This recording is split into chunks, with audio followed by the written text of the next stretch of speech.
Ito ang GMA Regional TV News. Dahil sa oversupply, itinapon na lang ng ilang mangingisda sa Bulan, Sorsogon ang mga nahuli nilang isda. Nagkalat ang sandamakmak na mga tamban malapit po sa Bulan Fishport sa Barangay Zone 4. Mayroon pang mga isdang nakabalot sa plastik at nagkalat din sa gilid ng dagat. Ayon sa Philippine Fisheries Development Authority ng Bulan, nagkaroon ng oversupply ng isda matapos sabay-sabay na pumalaot ang mga mangingisda noong Sabado de Gloria. Sarado pa noon ang mga fish processing plant na bumibili ng mga nahuling isda.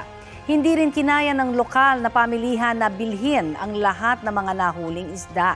Kaugnay po niyan ay patuloy na nagbabalangkas ng mga hakbang ang Bureau of Fisheries and Aquatic Resources para matiyak ang maayos na pamamahala sa supply ng tamban.